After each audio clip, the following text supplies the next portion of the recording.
कुछ 2-4-8 दिन से सोशल मीडिया के ज़रिए और प्रिंट मीडिया के ज़रिए ये बात की इत्तलात मिल रही थी कि ख्वाजा बिलाल अहमद को गोशा महल की सीट ना मिलने की बुनियाद पर ख्वाजा बिलाल अहमद मजलिस इत्तेहादुल मुस्लिमीन से दस्तबरदारी की जो है गौर व फिक्र में है। इस बात की इत्तलात सोशल मीडिया पर गश्त कर रही थी।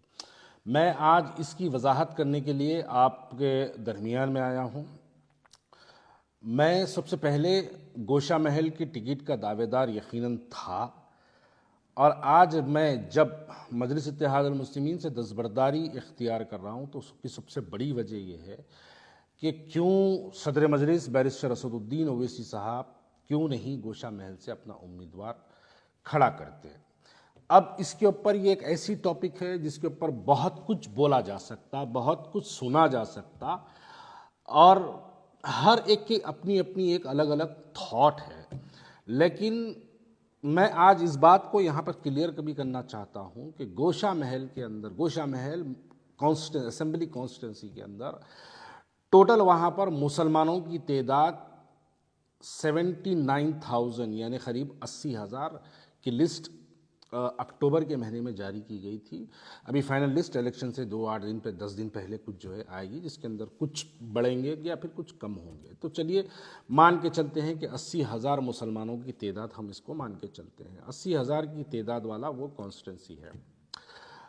दूसरी बात मैं यहाँ पर यह भी वाजे कर देना चाहता हूँ कि अगर हम माजी में हमारे इंतखाबात को अगर देखेंगे तो मलकपेट जो कॉन्स्टिट्यूंसी है, जहाँ से अहमद बिन अब्दुल्ला बलाला जो पहली मरतबा 2009 में वहाँ से कामयाब हुए थे, वो सिर्फ़ और सिर्फ वो 30,000 वोट लेके कामयाब हुए थे। बाइकल्ला से वारिस पठान जो पहली मरतबा 2014 के इंतखाबात में कामयाब हुए थे, 25,000 वोट लेके एमएलए बन गए थे। बलाला साहब मैं समझता हूँ 30,800 कुछ वोट थे, वो लेके जो है वो एमएलए बन गए थे। जो कॉन्स्टिट्यूंसी में 80,000 मुसलमान हमारे हैं, उस 80,000 मुसलमानों की कॉन्स्टिट्यूंसी में हम अपना कैंडिडेट क्यों नहीं खड़ा करते। यहाँ पर मैं पूछना ये चाहता हूँ, मजलिस इत्तेहादुल मुस्लिमीन की फाइनल लिस्ट आ चुकी है। मजलिस इत्तेहादुल मुस्लिमीन जुबली हिल्स से भी जो है अपना एक उम्मीदवार खड़ा करी है, राजेंद्र नगर से भी एक अपना उम्मीदवार खड़ा करी है। क्या हैदराबाद के मुसलमानों को इस बार ये बात को समझना ज़रूरी है कि हमको अजहरुद्दीन को हराना ज़रूरी है या राजा सिंह मलून को हराना ज़रूरी है? इस बात का जवाब आपको नहीं मिलेगा, लेकिन इसका जवाब आपको यकीनन मिलेगा। हिकमत अमली समझो कुल मजलिस इत्तेहादुल मुस्लिमीन की हिकमत अमली के नाम पे मुसलमानों के जज्बात से जो है हमेशा खेला जाता है। जहाँ पर 2009 का जो स्टाइल था मलकपेट पे, जिस अंदाज में मलकपेट कॉन्स्टिट्यूंसी पे मजलिस इत्तेहादुल मुस्लिमीन ने अपना कब्जा गाड़ा, अपनी हुकूमत वहाँ पर जो कायम की, जो अब तक भी कंटिन्यू चल रही है, क्या हम उस अंदाज में गोशा महल नहीं लड़ सकते थे? इसका जवाब आपको नहीं मिलेगा, कोई भी इसका जवाब नहीं देगा।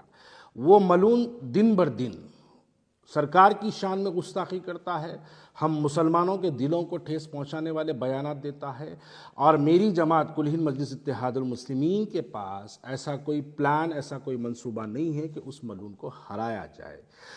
क्योंकि ये तमाम लोग जानते हैं कि मैं कांग्रेस से जब मजलिस इत्तेहादुल मुस्लिमीन में दोबारा शमूलियत इख्तियार किया था, जब बैरिस्टर असदुद्दीन ओवैसी साहब ने ये बात को हमको कहा था कि आइए भारतीय जनता पार्टी को हराने के लिए आप हमारा साथ दीजिए। शायद लोगों को याद नहीं है, लेकिन हैदराबाद के लोगों का हाफिज़ा भी बड़ा कमज़ोर होता है। उस वक्त भारतीय जनता पार्टी एक बहुत बड़े पैमाने पर म्युनिसिपल इलेक्शंस के अंदर जो है वो काम कर रही थी, जिसके नतायज भी आपके सामने हैं। उनके पास 40 से ज़्यादा कॉरपोरेटर्स उनके कामयाब हुए। उस वजह से हमने भारतीय जनता पार्टी के बढ़ते हुए अज़ाइम को रोकने के लिए हमने यकीनन मजलिस इत्तेहादुल मुस्लिमीन का साथ दिया। अब यहाँ पर सवाल ये पैदा होता है कि आप बिहार जाकर वहाँ पर 100 सीटें लड़ाते हैं, जहाँ पर आपकी कोई शाख नहीं है। गोशा महल में आपके 2 कॉरपोरेटर, जहाँ पर आपकी कोई शाख नहीं है। उत्तर प्रदेश जाके आप वहाँ पर 100 से ज़्यादा सीटें लड़ाते हैं। गोशा महल हैदराबाद पार्लियामेंट्री कॉन्स्टिट्यूंसी में आता है, जहाँ के एमपी खुद असदुद्दीन ओवैसी साहब है, और जो हर इंतखाबात में जब जब इलेक्शन होते हैं, पार्लियामेंट के जब भी इलेक्शन होते हैं, असदुद्दीन ओवैसी साहब वहाँ से 30-30 हज़ार, 40-40 हज़ार वोट जो है असदुद्दीन ओवैसी साहब वहाँ से हासिल करते हैं। क्या मजलिस इत्तेहादुल मुस्लिमीन जहाँ पर 40,000 वोट हासिल करती है, जहाँ पर उनके 2 कॉरपोरेटर मौजूद है, जहाँ पर उनके इफ्तदाई के सदर मोहतमदीन मौजूद है, जहाँ पर उनकी एक बड़ी तादाद में जहाँ पर जो है उनके एक 80,000 से ज़्यादा मुसलमान वोटर्स जहाँ पर मौजूद है, क्या मुसलमान वहाँ पर अपना कैंडिडेट मजलिस इत्तेहादुल मुस्लिमीन नहीं खड़ाती? इसका जवाब आपको दूसरी जानिब से ये मिलेगा, ये कहेंगे कि नहीं, हिकमत अमली समझो, हम टीआरएस या कांग्रेस की तायद में अपने कैंडिडेट का ऐलान करते हैं। हमने माजी में भी देख लिया कि आपने इससे पहले मुकेश गौड़ की तायद की, वो भी हार गया।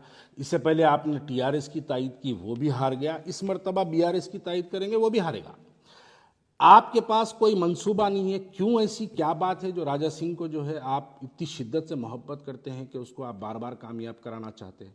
अब मैं वाज़े तौर पे कह दूं, आने वाले पार्लियामेंट इलेक्शन में आप देख लीजिए, उस मलून को भारतीय जनता पार्टी का कैंडिडेट बनाया जाएगा पार्लियामेंट इलेक्शंस के लिए हैदराबाद के।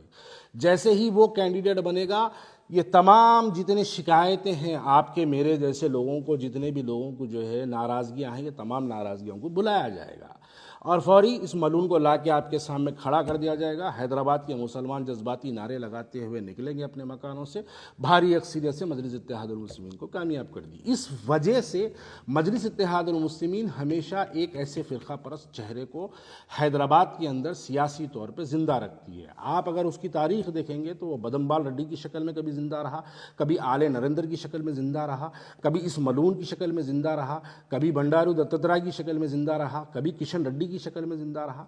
तो ये हमेशा इस तरीके से मजलिस इत्तेहादुल मुस्लिमीन एक अपने फ़िरका परस्त चेहरे को जिंदा रखती है। अरे हमने बाइकल्ला के अंदर, महाराष्ट्र के जब इलेक्शन हुए, बाइकल्ला के अंदर 25,000 वोट लेके हैदराबाद, 25,000 वोट लेके बाइकल्ला से वारिस पठान वहाँ से जो है एमएलए मुंतखब हो गया। मलकपेट को जब आप देखेंगे, मलकपेट के अंदर 30,000 वोट लेके अहमद बिन अब्दुल्ला बलाला पहली मरतबा एमएलए बन गए। जाहिर सी बात है, बनने के बाद अपनी कारकर्दगी करेंगे, वहाँ पर मुसलमानों के वोटों की तादाद बढ़ाने का काम करेंगे। अरे हम लड़ेंगे ही नहीं तो हम जीतेंगे कहीं को? फिर वो काशीराम का नारा कहाँ गया बैरिस्टर असदुद्दीन अवैसी साहब के, पहली बार लड़ेंगे, दूसरी बार हराएंगे, तीसरी बार जीतेंगे? वो नारा क्या सिर्फ बिहार, उत्तर प्रदेश और महाराष्ट्र के लिए है? क्या वो नारा इनके लिए, गोशा महल के लिए नहीं बनता? ये बातें समझ के बाहर है। जब हम ऐसी सवाल करते हैं तो फौरी अब आगे मुनाफिकत का नारा लग जाता। फ़ौरन आगे लोग कहते हैं कि भाग गया, अब जमात छोड़ दिया, टिकट नहीं मिली। अरे मेरे को टिकट मिलो ना मिलो, अगर टिकट की मुझे ख्वाहिश होती तो मैं बैरिस्टर असदुद्दीन अवैसी से याखुतपुरा पूछता। अगर मेरे को एमएलए बनने की ख्वाहिश होती तो मैं बैरिस्टर असदुद्दीन अवैसी से चंद्रान गुप्ता पूछता। अगर मुझे एमएलए बनने की ख्वाहिश होती तो मैं बैरिस्टर असदुद्दीन से चार मीनार पूछता। मैं क्यों बैरिस्टर असदुद्दीन अवैसी साहब से मैंने क्यों गोशा महल पूछा? मैंने उनसे गोशा महल इसलिए पूछा कि उस मलून को उसकी भाषा में, उसकी ज़बान में जिस तरीके से आप, वो हमारे दिलों को तकलीफ पहुंचाता है। सियासी जमहूरियत है, जमहूरियत में हमको मौका मिलता है, मौके के तहत हम जाके उसको उसकी भाषा में ज़बान देते और मुसलमानों के इत्तेहाद का मुजाहरा करके हम उसको बता के आते। लेकिन नहीं, उसको सियासी तौर पे ज़िंदा रखना है, इस वास्ते वहाँ पर उसको कामयाब होने के लिए फ्री वक्त दिया जाता है। 3 इलेक्शन में उसको फ्री वक्त दिया था।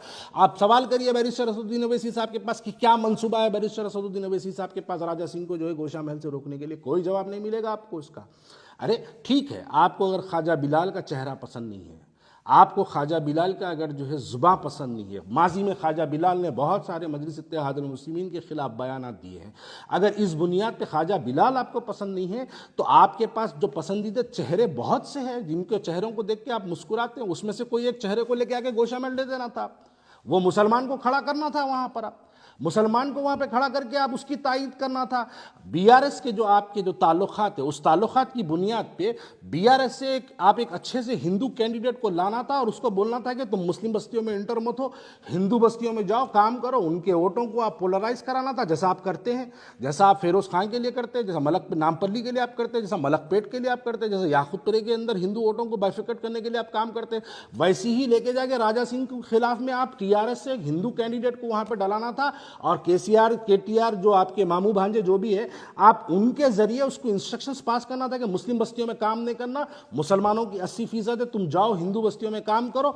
असदुद्दीन अवैसी साहब निकल के अगर गोशा महल में मुसलमान बस्तियों में 80,000 वोटरों के दरमियान में अगर फिर के असदुद्दीन अवैसी साहब पैदल दौरे कर करके अगर मुसलमानों को वहाँ पे जो है बेदार करते, 80,000 में अगर 55,000 भी मुसलमान अगर निकल के अगर मुस्लिम कैंडिडेट को वोट दे दिया तो मैं ये सवाल हैदराबाद की आवाम के लिए छोड़ता हूं, क्या ये मलून हारता नहीं सकता था? अरे जाती पैसा हम लगा देते, लोगों से चंदा मंग के लेके जाके गोशा महल लड़ा देते अगर आप किसी मुसलमान को देते। मैं अपनी जात के तौर पे अल्लाह के फजलो करम से चंदे की जरूरत नहीं है, मैं अपनी जात से 2-4-8 करोड़ लगाता, गोशा महल उसके वो मलून के खिलाफ में इलेक्शन लड़ता और ये बताता कि उसको मुसलमानों का इत्तेहाद ये होता है। लेकिन इसका कोई प्लान नहीं है आपके पास। अब उसकी आप तैयारी कर रहे हैं, उसको लोकसभा में लाने की तैयारी है, इस वजह से उसको वहां पे फ्री वॉक दिया जा रहा है। और ऐसी जमात के साथ रहना मैं नहीं समझता मेरे लिए जो है काबिल फ़ख्र हो। इसलिए इस बुनियाद पर मैं आज मजलिस इत्तेहादुल मुस्लिमीन से दस्तबरदारी का ऐलान करता हूं। मैं मजलिस इत्तेहादुल मुस्लिमीन छोड़ने का ऐलान करता हूं। आगे मैं क्या करूंगा, किसके साथ जाऊंगा भी या नहीं जाऊंगा, या सियासत में रहूंगा या नहीं रहूंगा तो किसके साथ रहूंगा, इसका ऐलान मैं सोशल मीडिया, प्रिंट मीडिया के ज़रिए मैं हमारे लोगों तक पहुंचाते रहूंगा। लेकिन ये बात बिल्कुल हैदराबाद के मेरे जैसे मुसलमान के लिए नाकाबिल कबूल है कि क्यों नहीं हम गोशा महल में, जहां पर 80,000 मुसलमान हमारे हैं, क्यों नहीं हम वहां से मुसलमान के कैंडिडेट को खड़ा करते हैं?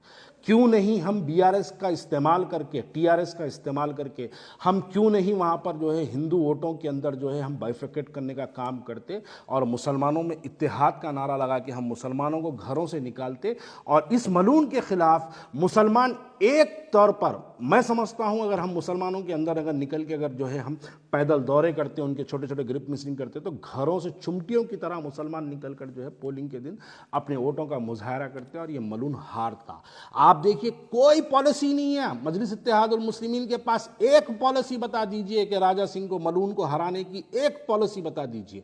नहीं, उसको सियासी तौर पे जिंदा रखना चाहते हैं। और ऐसी जमात जो इस गुस्ताखे रसूल को जिंदा रखना चाहते हैं, बखुदा ऐसी जमात के साथ मैं रहना मुनासिब नहीं समझता हूं। इसलिए आज मैं कुल मजलिस इत्तेहादुल मुस्लिमीन से अपना दस्तबरदारी का ऐलान करता हूं। शुक्रिया बहुत बहुत।